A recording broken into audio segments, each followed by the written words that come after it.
Hello, and thank you for joining me today for another episode of We Are ISACA. Today, Abbas Kudrati joins from Australia, and Joseph Kachiliko joins from the UAE. Hello, gentlemen. Hi, Megan. Hello. Thank you for being here. So glad you could join me today. Absolutely. So neither of you are originally from where you currently reside. Joseph, can you tell us where you're from and how you got to be where you are? Oh yeah, thanks a lot. So I'm from Zambia, which is the southern part of it's in the southern part of Africa, and I recently moved to the UAE barely a year ago, like in March last year, and I think yeah. So I still transitioned within the line of service that the kind of work that I was doing before in Zambia, which is IT audit. Thanks. All right, and Abbas, how about you?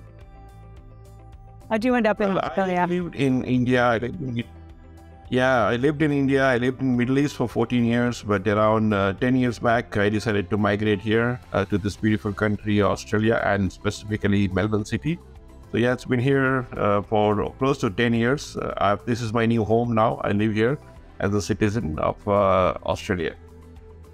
I love Australia. It's such a beautiful place. It's so far away from me, but it's such a beautiful place. So let's jump right in. Joseph, I know you gave a TEDx talk, which is something that I think is super cool. And I have two questions for you about that. The first is, what was the focus of your talk? And second, very selfishly for me, is what was the preparation like for a TEDx talk? So why don't you tell us first about the focus and then what it was like to prep for it? Well, yeah, sure. So the focus was around data science, but not from a very technical angle, but something that an everyday person would relate to. And of course, knowing to say the TEDx platform or the main TED Talks as well, all about sharing inspiring ideas that almost every single person would easily understand. So I tried to bring out how and why it's actually important, like in the world that we're living in today, for everyone to have or to begin developing a certain level of interest in obtaining data literacy. From my talk, I brought out how that is actually something that is quite relevant in the future that we're heading into now. And did you talk about sugar or something? Wasn't there some focus on putting sugar into your body and how, like, how that affects your body? I'd be in big trouble, by the way. Yeah, I think that was one funny part that I brought in. So I tried bringing it out like from a very applicable angle. So in terms of like my daily work, I would work with data, but then for something that every single person would understand, I brought out how as part of just my personal routine, I normally keep track of different things to help me actually pick out certain patterns in like my own body cues. So I shared an interesting trend that I noticed, like from my usage of sugar. So like I would record each time, like when I'm stressed, and especially knowing to say my line of work, which is audit, can be at times, it has seasons when work becomes very busy. So during that time, and because I was actually like recording my usage every single time, I used sugar because it was something that easily finishes, like as compared to maybe like other kitchen supplies that I would have. So I got to notice it's a certain pattern where as work got tougher, and if I was working from home, and especially like that was during a time of COVID, where we as a world were actually in between working from home and working from the office. So I noticed that pattern where when I'm anxious, I'd actually get to use more sugar, and then when I'm back in the office, like I'd literally like focus, and I'd actually use very, very like small amounts of sugar. But by usage of sugar, I mean making coffee, having cereal and all that. So I have more meals when I'm home and anxious. I don't know, Abbas, would you eat a lot of sugar if you were sitting at home and anxious? Oh, I'm not a sugar, but I eat lots of nuts. I have a lot of nuts. Coming from Middle East, similar to Joseph, getting used to those almonds and cashews and pistachios, always hogging on them. That's what I was eating before this was cashews. So I was like, I'm just going to eat some of these. So Joseph, what was the preparation like to give a TEDx talk? I mean, I've read about it online. It seems like it's very intimidating. And maybe that's why not a lot of people actually go through the process. But what was that like? Yeah, it is actually quite a strenuous process. So we recorded in May. The whole preparation began somewhere around February. So like we had 3 levels of interviews where your subject, like your point of discussion is questioned from different angles. And then finally you get paired with a coach who then helps you to like refine your idea. So they don't edit anything in terms of what you've done, but then they just help you bring it out in a way that would make sense to different types of audience that would actually be there. So that's something where like the deadlines would be quite tight. So maybe like within 3 days notice you'd get to receive a next update to say, okay, you need to submit this. And then I think the whole preparation process was quite it was quite involving. So I actually had to then bring in like certain counters to help me meet those targets, because it was almost like a full job interview that was then prolonged over periods of months. So I had to bring in friends to keep me accountable, like to listen to my my practice, like every now and then when I needed to submit a certain deliverable, and that way I would always manage to then submit, because I knew to say I already scheduled someone else to listen in. And I think that's what helped me finally meet all those milestones and get to share my TEDx talk. Awesome. Well done on doing that. Abbas, your passion appears to be more in writing, because you've written 3 best-selling books. How long does it take you to write a book? And because I look at them and I look at authors and I think, how do you do this? It would take me a lifetime to write 1 book. And what inspired you to write not only 1, but 3? Yep. So I was equally on the same boat, right? So writing is never used to be my forte as such. But it happened to be that during COVID, when the world was locked down, and I picked up a new hobby of riding a motorbike actually. And within 3 months of riding a motorbike, I had a crash and I broke my left leg. So I was completely bed rest for 3 months. And one of my friends reached out to me that, hey, I'm writing a book on threat hunting. Why don't you write me a couple of chapters and become a co-author in that? I said, I have nothing else to do in the world, and I always wanted to write, but wanted somebody to push me on that. And here you go. I started writing 1 chapter, 2 chapters, 3 chapters. I enjoyed it. We finished the book in around 7 months between 3 authors. And I said, I think I want to have my own book as an author. So again, partnered with another friend. And second book actually took time because I had to do a lot of research on a topic. It almost took 9 months to write, around 300 pages and all the things, including case studies, and another 3 months for printing. So it approximately goes to around 9 to 12 months of an end-to-end process. But it's very rewarding. People look at you as a thought leader, as a subject matter expert. You get invited to lots of conferences, including ISACA CACs and local chapter. They want to hear what are your thoughts and how you end up writing such a 300 odd pages on a particular topic. So right. Yeah, I got hooked into it. Many other people reached out to me, we also want to write. I said, okay, you have an idea, let's co-author. So first book, second book, third book, and I already have 3 other books in pipeline which are coming soon. So I love that both of your stories actually talk about how it's other people kind of keeping you motivated and, inspired and keep on point. Yes, you've got to do this. So Joseph, you told me that you're focused on human-centered technology. And I find those words very interesting in a combination of ways, because human technology they seem to be opposites. What specifically helps keep you connected to yourself and to other people? Yeah, thanks. Actually, it's an inner belief that technology can be more, and it can actually bring more meaning at a personal level. Having worked, I think for the last 4 years, in a corporate organization, I feel there's certain times where there's a lot of good that is out there that organizations get to offer, but then because we sort of don't understand that at the personal level in terms of how it would actually help us, we tend to look down upon such. So I feel like there's more that could be achieved.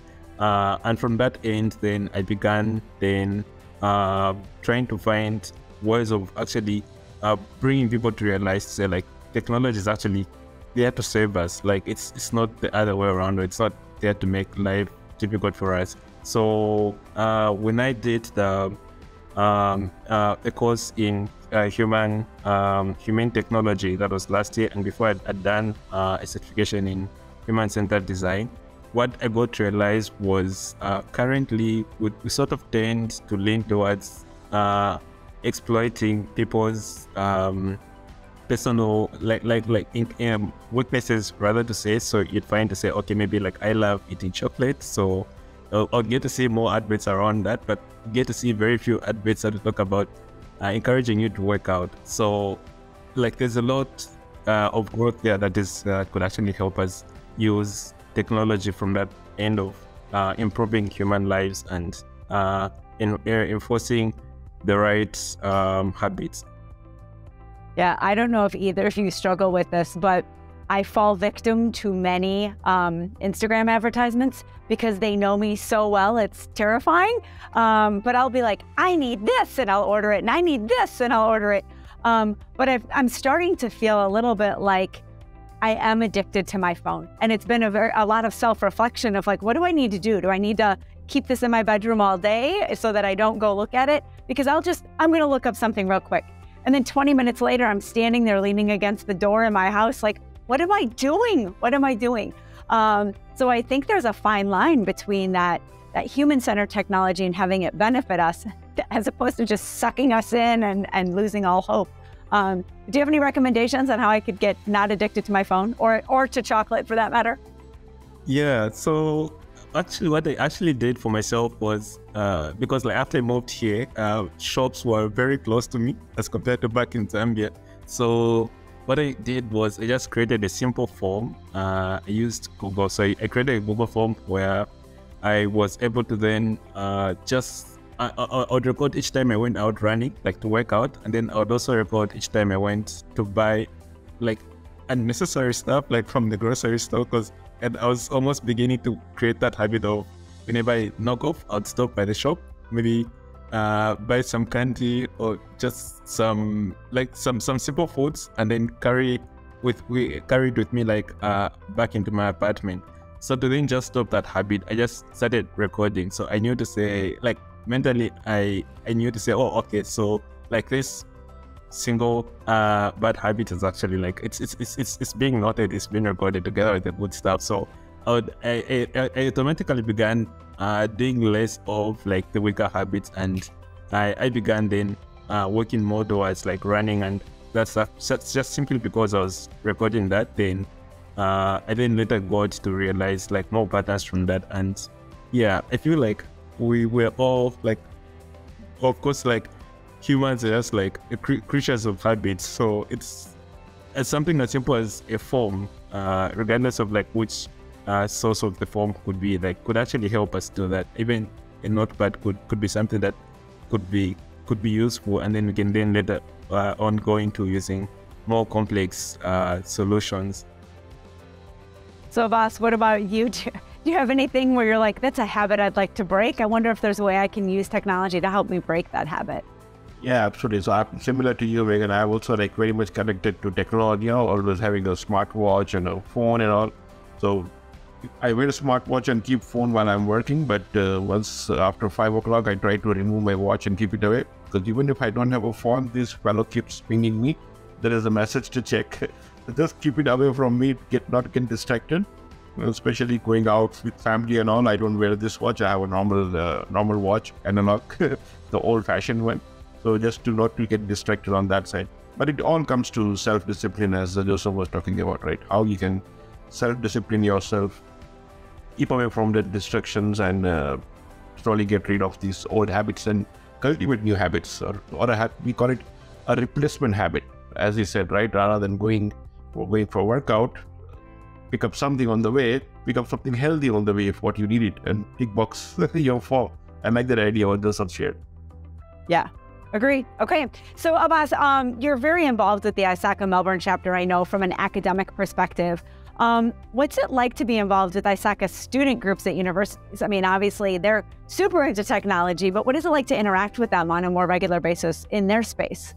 Yeah, absolutely. So I have, first of all, I had heaps of benefits just by being connected with ISACA, because there are lots of opportunities, and we talk about that later on.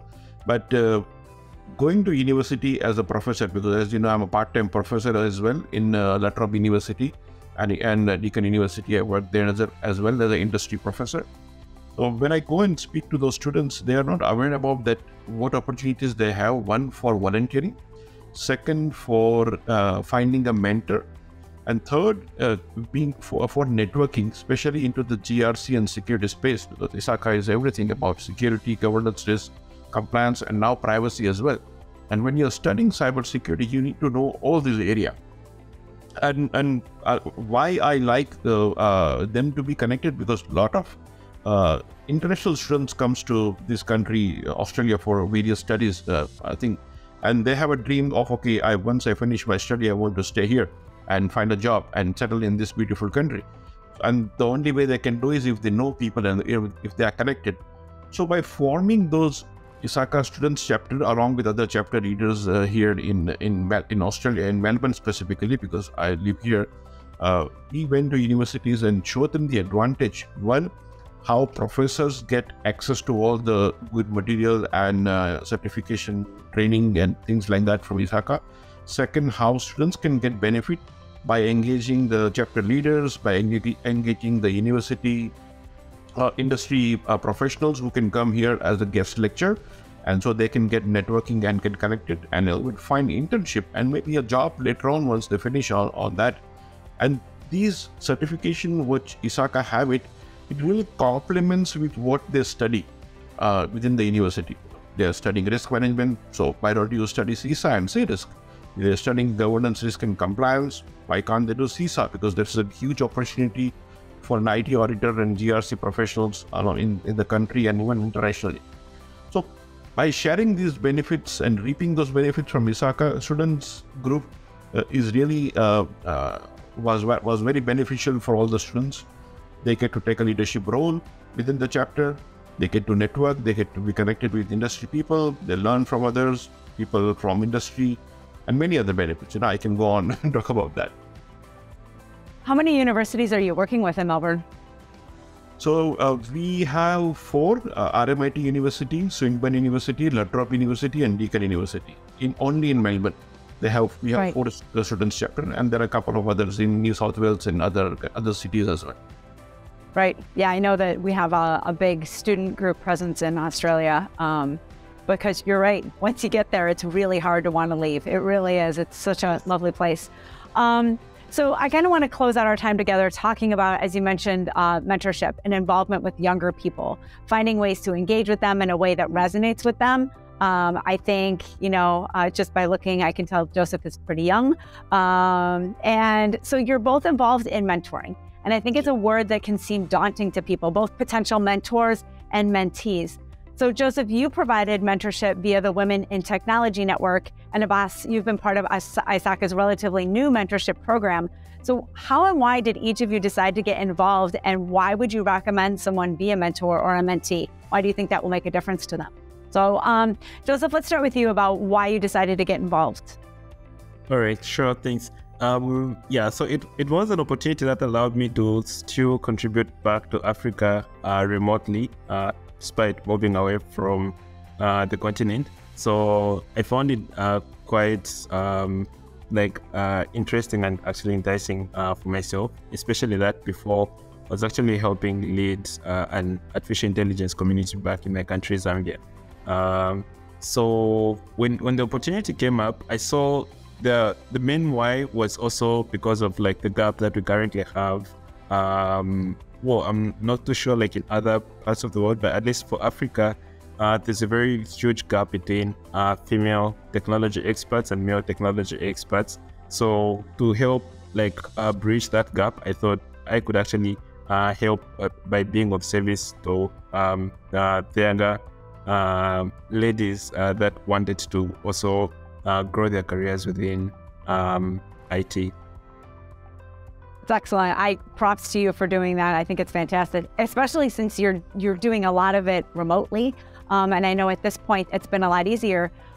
So Abbas, you're mentoring through the ISACA membership program, or the ISACA mentorship program, sorry. How did you get involved in that? And then what kind of people have you been mentoring? Where have they been located? Yeah. So honestly, mentoring is something which is very close to my heart, because I feel that if I had a mentor at an early stage of my career, I would have been at a different place or a much better place. Of course, I'm in a better place, but much earlier in my career, I would have been reached to the heights where I wanted to go. So I always felt that everyone should have a mentor in their life, irrespective. Not only 1, 2, 3, depending upon what you want to achieve out of mentor and mentorship program. And I've been doing mentoring as once I moved to Australia. All the university here have a industry mentoring program. So after I moved here to Australia, I signed up with RMIT, Swinburne, Deakin, and La Trobe University as an industry mentor. And I get lots of students being matched, and I spend a couple of hours every Friday in my office. I invite them to my office, and they can come and sit with me and ask me questions, and we go for 4, 5, 6 weeks of mentoring program. And they end up sometimes having a summer internship job with me in my company as well. So it was a lot of beneficial for them. And after joining Microsoft, I also joined Microsoft internal career coaching and mentoring program, where lots of new joiners, as well as those who are looking for a career change or a role change within Microsoft, I help them understanding what they can do and how they can do. So when I saw ISACA starting a program for mentorship, immediately I jumped on it. I applied my credential on them, and I was immediately accepted as a mentor. And as soon as my profile was active, flood of mentees started reaching me out that we would like to connect with you to learn more about your journey and things like that. But of course, there was a set process. So my very first mentor was somebody from the US. I think, again, she was from California, into a GRC space. And she come from an Asian background. So she said, I'm struggling in my workplace. I want to have a career change from GRC to security. And we went on for almost 6 weeks, continuous discussion on a weekly basis. But her mindset was completely changed. We were able to unlock a lot of other opportunity than just within the company and just within the security. And it was really rewardful. And she was thanking me over the things, and even sent me an Amazon gift card, which I'm not supposed to accept it, but she insisted, just a token of appreciation for helping her, And the relationship continued. We became a lifelong friend. It's like we connected on LinkedIn. We talk about various things way forward as well. That's amazing. Rewarding for both. We won't tell anyone that you got the Amazon gift card. So I have 2 questions for you guys. The first is, how many people do you think you've mentored over the passage of time? Joseph, how many do you think you've mentored? Good guess. Okay, I think around maybe 6. I'm still... Okay. No, that's amazing. Yeah. I mean, mentoring is a lot of work. It's a lot of time. It's a lot of investment. And so, yeah, I think that's, and I can tell that you're young. So lots of time left to mentor. And Abbas, how about you? How many have you mentored? I have done a lot. I've been doing for a while. So I would say easily about 80, 90. Wow. That's amazing. There you go, Joseph. Now you have a goal. I have a framework which I follow. Yeah, it's a very framework oriented. There's a set guidance similar to what ISACA has created. So I have my own version of it. And I took some training as well, how to become a mentor. Right. So I'm adding to that as a part of giving back to the society. Okay, this is the most important question that I'm going to ask either of you. And you don't know it's coming. You ready? Yeah. You could pick one kind of candy to eat for the rest of your life. You can't eat any other candy, just one type. What is it going to be? Well, for me, there is a candy especially in India, because I grew up in India, and that used to be my favorite. Whenever I cry, my dad used to give me that candy. It's called 5-Star. It's from a company called Cadbury, but it's a very Indian version of it. It's a Cadbury 5-Star. So it's only available in India. So that was my favorite one. Whenever I cry, I used to have that, so I can have it anytime you give me today. I'm going to have to Google what it is. Is it chocolate based? Yeah, it's a candy bar. It's a Cadbury. Okay. It's from Cadbury. Right. Joseph? I think I'd go with chocolate. Any kind of chocolate? Any specific kind? Like just a chocolate bar or? I think the Snickers bar, because it's very small and portable. Like you can always like tuck it along and carry it. Yeah. Seriously, a Snickers bar to me is like the best protein bar ever. I'm like, this is perfect. I get the sugar, I get the chocolate, I get the peanuts. You know, yeah, it's great. No, I'm with you. Snickers. And a Snickers you can get anywhere in the world, right? It's the same thing everywhere. Oh, yeah. That's funny. All right. Well, sugar aside, thank you guys for your time today. I really appreciate it. Before we go, I'd like you all to stay tuned as Sri Srinivasa from the Silicon Valley chapter performs for you in both English and Tamil. Sri has created 100 audiobooks to benefit differently abled people.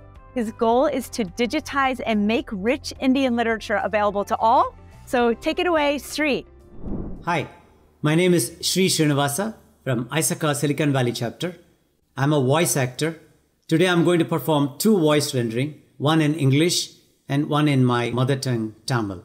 The first one is Sattva Rajas Tamas, Legend of Kanishka, the Commoner King and His Crusade of Faith, authored by Vivek Wagle. It's a battlefield scenario between 2 kings, Jayavant, who's the current king, and Kanishka, who's the righteous king because he's a great warrior. Hear me loud and clear, O Jayavant, shouted Kanishka. I'm Kanishka. I have suffered long through your deceit. I was compelled to leave this kingdom for the safety of my people. I have lived in the jungles for the last few years while you have sat on the Manukeshwar throne and exploited the people of this kingdom. It was I who visited your arena some moons ago for the tournament under the name of Kailasha. You failed to recognize me, but I have not forgotten you, O Jayavant. Neither have I forgiven your misdeeds. I have now returned to serve my people to the day I die. I appeal to you, return my kingdom. I will ensure a peaceful handover, and you will be treated in a manner befitting the son of a great ruler. Jayavant fumed at the suggestion. Even if it's you, O Kanishka, how dare you come here claiming this realm to be yours? It has been mine from the day I was born. It was my father's before me and his father's before him. What right do you have over it? You're not part of us. You're not royal or even of noble birth. You are but the son of a poor ascetic who served my father, surviving on his generosity. Instead of being grateful to the land that fed you, you are like a snake that spits venom. Leave this land forever, Kanishka. Remain in the jungle, as befits your station. You and your band of thieves. You have no noble lineage or right to rule this kingdom. Even in the face of such provocation, Kanishka was measured in his reply. I am the appointed upholder of the noble principles laid down by your father, the great King Sarthak, O Jayavant. He proclaimed that the king would not be chosen for his birth or royal blood. He valued the virtues of dharma, honesty, compassion, and selflessness. It is your misfortune, O Jayavant, that despite being fathered by such a great man, you do not possess even the shadow of his qualities. It is regrettable that he was compelled to look beyond his own blood for a successor. It must have been a great sorrow to know that his own son were unfit to rule. Oh, Jayavant, if you had imbibed some of his virtues, we would not be standing here debating our privileges. Jayavant's head throbbed in anger as rage coursed through his body. This upstart has a tongue as sharp as his arrows. When I get my hands on him, I will make him pay for every word he has spoken. The next one I will do in my mother tongue, Tamil. Here is a historical novel written by the great author Amarar Kalki. The book name is Ponniyin Selvan. This was written during the 1950s, and even today, even after 70 plus years, it's been super popular. So my goal is to make this book available to the differently abled people, as well as to youngsters who are not well versed with. I created this as the world's first digitized version of Ponniyin Selvan for 77 hours in the year 2010 and 2011. மக்களே வணக்கம். இது அமரர் கல்கியின் பொன்னியின் செல்வன். இது ஸ்ரீ ஸ்ரீனிவாசா. இது உங்கள் முன்னால் பொன்னியின் செல்வன். ஆழ்வானுக்கு ஆபத்து. ஆழ்வார்க்கடியானும் பூங்குழலியும் மலையடி வாரத்து மரத்தினடியில் உட்கார்ந்தார்கள்.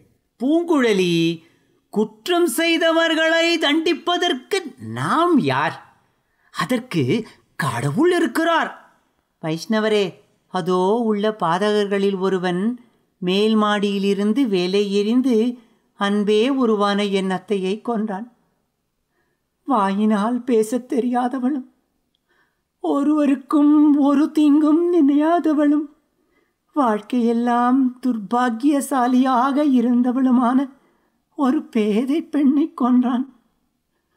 சக்கரவர்த்தியும் அவருடைய ராணிமார்களும் தஞ்சை கோட்டை அதிகாரியான சின்ன பழுவேட்டரையரும் பார்த்து கொண்டிருந்தார்கள். ஆயினும் அவனை தப்பி ஓடும்படி விட்டுவிட்டார்கள். நன்றி, வணக்கம். Thank you all for the opportunity. I thank the ISACA organization for ISACA Got Talent initiative. This is Sri Srinivasa. Amazing, Sri. Your humor and passion radiates through the screen. Thank you again to our guests, Abbas, Joseph, and Sri. And thank you to you for joining us for another episode of We Are ISACA. Until next time, keep taking excellent care of yourselves and one another. Abbas and Joseph, have a great day. Thank you so much for your help.